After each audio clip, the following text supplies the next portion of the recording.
Actually last ब्लॉगमध्ये मी एकदा म्हटलेलं होतं की कुकिंग टिप्स आणि ट्रिक्सचे जर मला रिस्पॉन्स आला तर नक्की मी परत एकदा बनवेन. सो त्यासाठी म्हटलं की चला छोटासा स्पाट घेऊन आलेले आहे. खूप सारे नाही, एक आपले छोटेसेच 20 टिप्स आहेत. तर पहिली टिप अशी आहे, लिंबाचा रस काढून बाथरूममध्ये पसरवा. त्यात बाथरूम बंद करा. 10 ते 15 मिनिटांनी बाथरूम स्वच्छ पाण्याने धुवा. तुम्हाला दिसेल की तुमच्या बाथरूमचा वास निघून जाईल, तसेच तुमचे बाथरूम देखील चमकेल. टिप नंबर 2, आपण अनेकदा बाथरूम किंवा टॉयलेट धुण्यासाठी एखादे लिक्विड किंवा वासाची फिनाईल वापरतो, पण त्याचबरोबर एखाद्या वेळी कपड्यांची किंवा भांड्याची पावडर या फरशीवर टाकून टॉयलेट बाथरूमची फरशी स्वच्छ केल्यास त्याने साफ होण्यास देखील मदत होते. बाथरूमसाठी एखादी स्लीपर ठेवल्यास पाय आणि फरशी दोन्हीही खराब होणार नाहीत. टिप नंबर 3, भरपूर हिरव्या मिरच्या कापल्यास किंवा वाटल्यास हाताची जळजळ होते. अशा वेळी चिंचेच्या पाण्याने हात धुतल्यास होणारी जळजळ थांबते. टिप नंबर 4, जर तुमचा प्रेशर कुकर आतून जळाला असेल तर त्यात पाणी भरा आणि एक लिंबू कापून त्यात घाला. एक शिट्टी घाला, कुकर एकदम स्वच्छ होईल. नक्की एकदा ट्राय करून बघा. टिप नंबर 5, दिवसातून 2दा दही खाल्ल्यास व्यक्तीच्या हृदयाची ठोके सामान्य राहतात. त्याचबरोबर उच्च रक्तदाब, हृदयाशी संबंधित आजार आणि किडनीच्या आजारांचा धोकाही कमी राहतो. जर दही शरीरात कोलेस्ट्रॉल वाढवू देत नाही.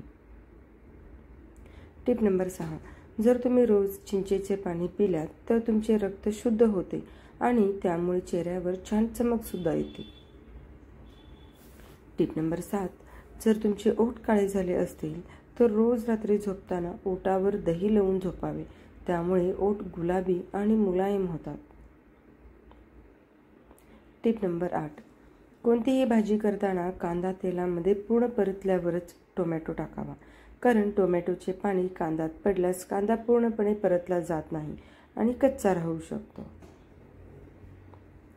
टिप नंबर 9, तुमच्या घरात उंदीर येत असेल तर त्याच्या येण्याच्या वाटेवर लाल तिखट घाला. त्यामुळे उंदीर येणे बंद होईल.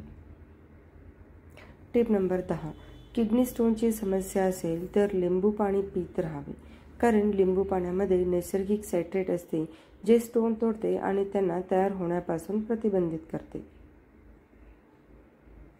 टिप नंबर 11, अननसचा शिरा, त्यालाच आपण पायनॅपल शिराही म्हणतो, ते करताना त्याचे तुकडे साखरेत शिजवून मग शिऱ्यात घाला. त्यामुळे आंबटपणा येत नाही. नक्की एकदा ट्राय करून बघा. टिप नंबर 12, लवंग अस्थमाच्या आजारावर फायदेशीर आहे.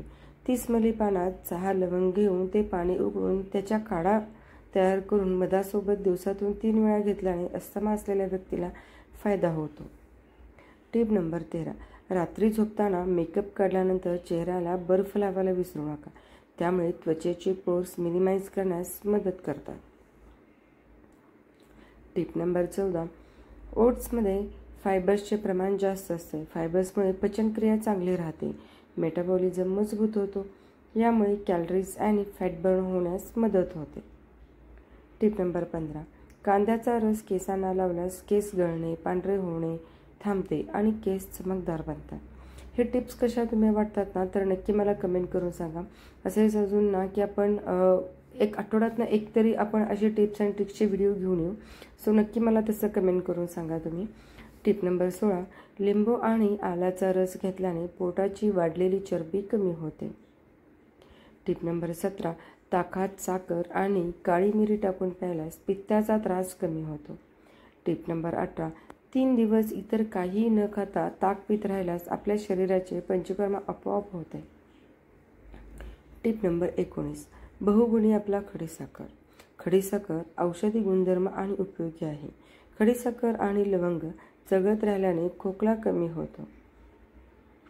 Tip number 20, last and best, misal pav करताना फोडणीनंतर मिसळची रश्श्यावर तरी आणण्यासाठी फोडणीमध्ये थोडीशी साखर घातली की रश्श्याला तेलाचा तवंग येतो. चला, टिप कशा वाटला तर नक्की मला कमेंट करून सांगा. तर तुम्हाला ही आजची महत्त्वपूर्ण माहिती कशी वाटली तेही कमेंट्समध्ये नक्की कळवा. अशाच नवनवीन टिप्स जाणून घेण्यासाठी चॅनलला नक्की लाईक करा, शेअर करा, सबस्क्राईब करा. अँड धन्यवाद. And lots of love from नैकांची Sonali.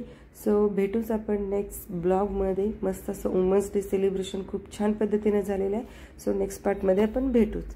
Bye bye, take care, काळजी घ्या.